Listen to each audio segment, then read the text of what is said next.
Welcome in Adelaide. This is a big turnout today, Sunday the 20th of November.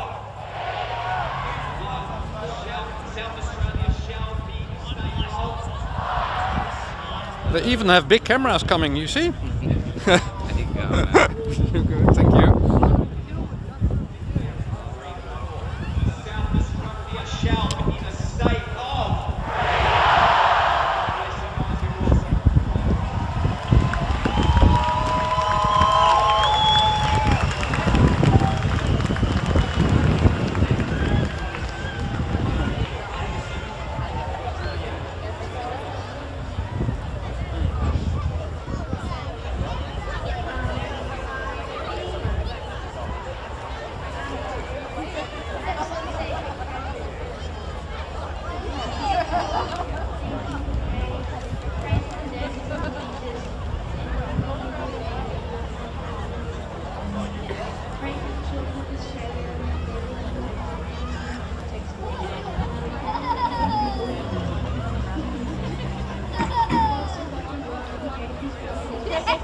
Definitely twice as big as last time.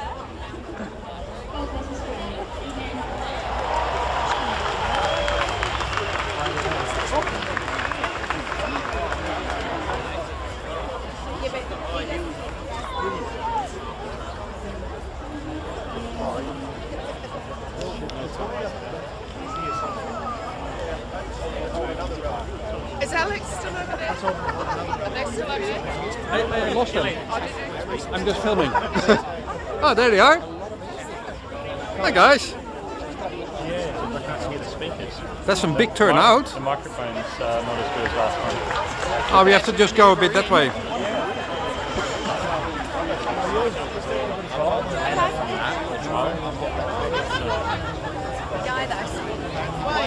Where's Nick? Oh, he's gone so far. He's going to get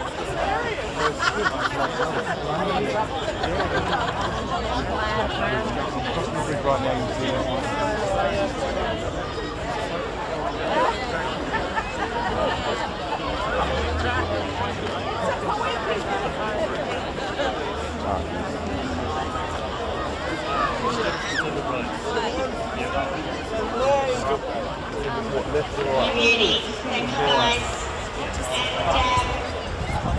And, 80% chance of rain. Sunshine. And glasses got on hand. So if you've got some glasses, I'll be over here with somebody there. And yeah, have a little bit. People were messaging us about worried about whether another plan is rain or shine. And here we are in bigger numbers than ever, making our stand against this tyranny. Next speaker, Alan Nova.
highly regarded employees. They're no longer able to do their jobs they studied and trained for years. My heart aches. I know all our hearts ache for all of you here today. Felt you had no other option. It angers me that anyone is in this position did you wrong. You know, these girls told me how they went to work feeling passionate and motivated. They loved their jobs and they left them in tears. I worked for years offshore in the oil and gas industry. I didn't love my job. I had to sleep in the tiny room with bunk beds. Sometimes with a guy I like to call Frank, the night partner. One thing we did do offshore though was hazardous risk assessment for everything. Where is the proper risk assessment for vaccinating the entire population with a novel remedy for use technology?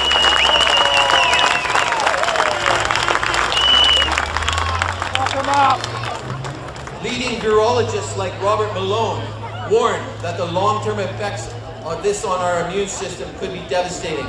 Now I pray he's wrong, but it would be very refreshing if our government and our primary cares just started telling us the truth.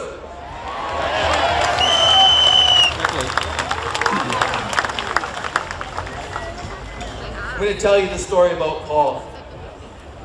He's a genuinely decent Aussie bloke, a 50-year-old father, 10 kids. In his spare time, he runs a charity for people in need.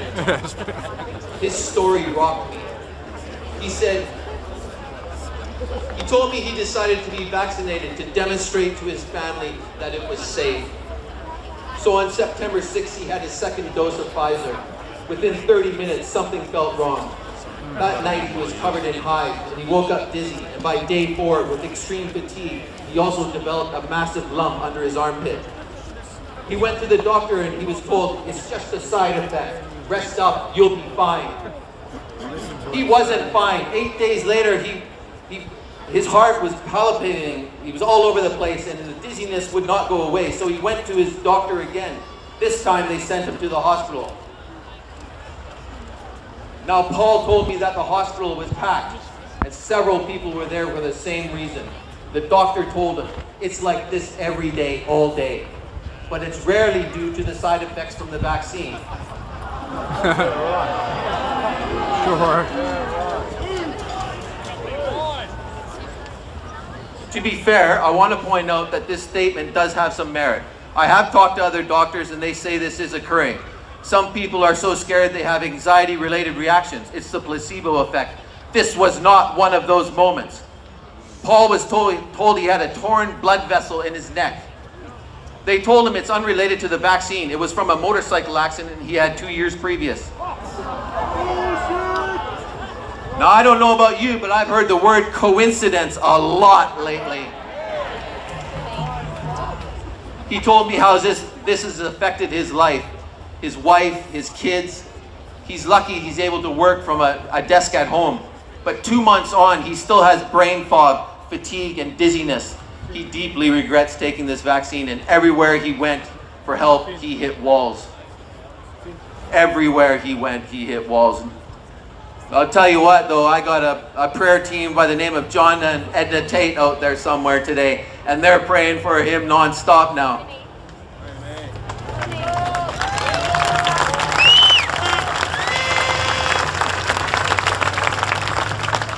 Have you seen the ads in which Nicola Spurrier states under the banner of fact, and I quote, COVID-19 vaccines have been tested, reviewed, and approved in exactly the same way as all other vaccines.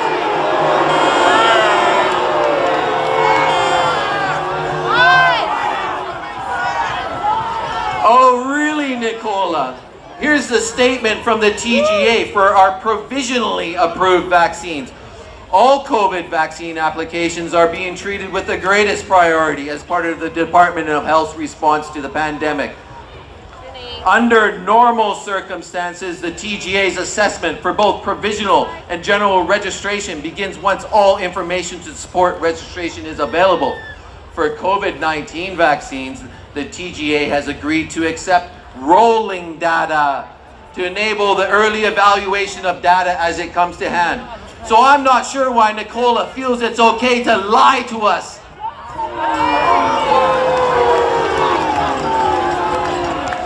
Rolling data. How about in the month of October, we had 852 cases of myocarditis and pericarditis in this country.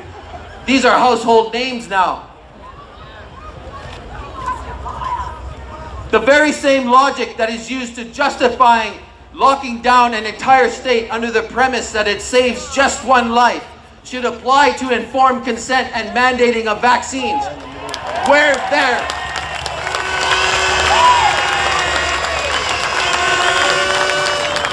there is risk, there must be choice.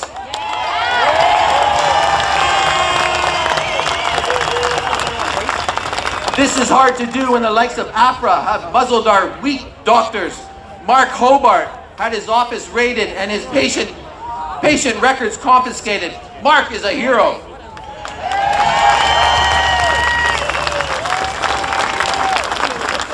Are you aware that TGA approved the Chinese and Indian vaccines, both protein-based? They're not available in our own country, including Nicholas Petrovsky's COVAX-19 vaccine. However, our government is allowing this so students can return to Australia, and also for replacement workers. Yes, replacements for the likes of Kylie and the other girls. How bloody outrageous.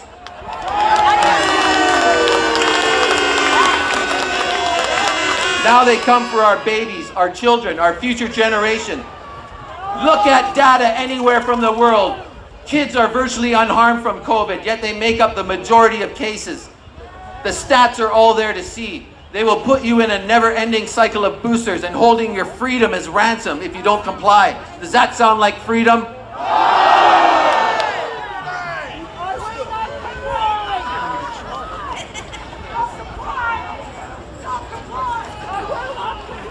Now, I've worked with the COVID Medical Network for the past 4 months, and you know, I shouldn't mention the dreaded word ivermectin ever again, but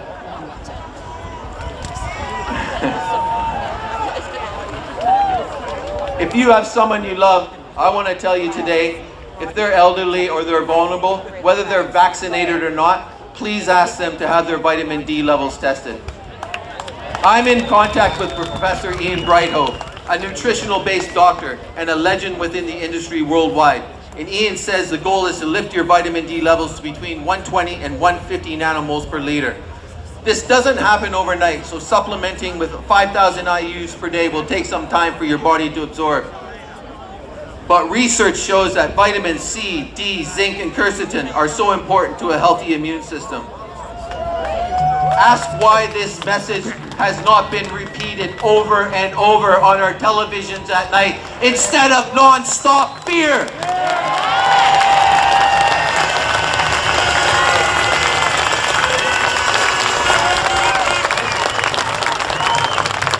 You know, you may feel scared because it seems like the power is with them, but the power is with us. It always has been. And this ends when we say no.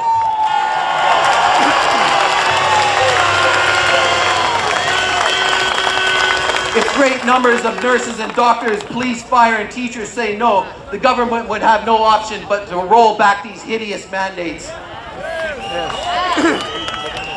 You know, all of us here come from all walks of life. I believe in God, but whatever your belief, we are the light and they are darkness. Pray that your fellow citizens will awaken from this spell and they will see that the way we have been divided and the actions of our government are just wrong. I don't want to go back to the way it was. I want to go back to when communities meant something. A time when your neighbor needed a hand, you were there. Let's become a nation where we look after one another.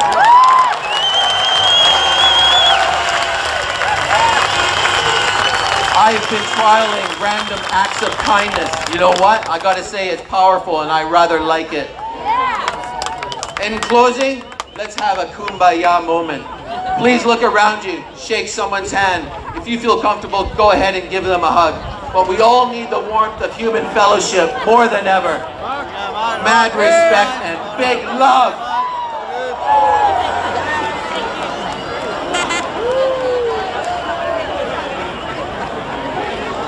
Well, thank you, Alan.